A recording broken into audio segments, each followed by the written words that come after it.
ফুলের যত accessory item ইভেন্টের যত আইটেমগুলো আছে এইসবের দোকান আমাদের।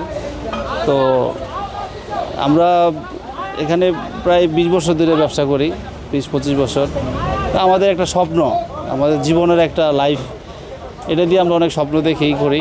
তো ক্ষতিগ্রস্ত হয়ে গেছে, তো যেটা ছিল সেটা কপালে ছিল, হয়ে গেছে, এটা আফসোস করার কিছু নাই, ঠিক আছে।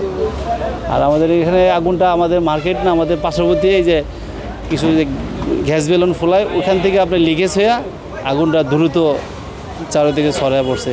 10:30টার দিকে ফোন পাওয়া, 7:10 থেকে যে সব শেষ হয়ে গেছে, এর ভিতরে সব হয়ে গেছে। 8টা থেকে যে ফায়ার সার্ভিস আসছে 4টা ইউনিট, ওনারা অনেক চেষ্টার পরে আগুন নিয়ন্ত্রণ করছে। অবৈধভাবে বেলুনের ব্যবসা করে, ওই বেলুন থেকে লিকেজ থেকে হয়তো শর্ট সার্কিট হয়েছে, ওখান থেকে আগুন লাগছে। তখন কিন্তু বাতাস ছিল একটু, ওই বাতাসের তাপে ওখানকার আগুনটা আমাদের এই সে বাউন্ডারির ভিতরে ঢুকে আমাদের এই দোকানগুলোয় আগুন ধরে যায়। 10 মিনিটে ফায়ার সার্ভিস আসে এবং ঘন্টা খানিকের মধ্যেই এই আগুনটা তারা নিয়ন্ত্রণে নেয়।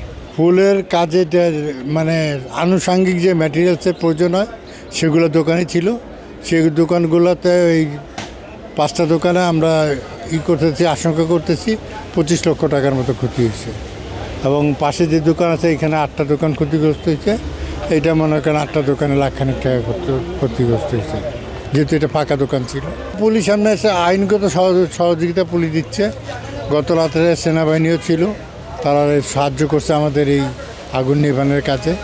পুলিশ সেনাবাহিনীর আমরা অকণ্ঠ সমর্থন পাইছি এবং তাদের এই সহযোগিতা পাওয়ায় আমরা একটু আরও কম ক্ষতিগ্রস্ত হয়েছি আর কি। আমাদের মার্কেটে সংগঠিত না, এটা হলো পাশে বেলুন ফুলানোর থেকে বাতাসে এখানে আইসে আগুনটা স্পার্ক করছে ইলেকট্রিক থেকে, ওইখান থেকে হয়েছে। আর ক্ষয়ক্ষতির পরিমাণ 25 লক্ষ টাকা আন্দাজ করি। ওই যে বিয়ে শাদির জিনিসপত্র সাজায় এগুলো।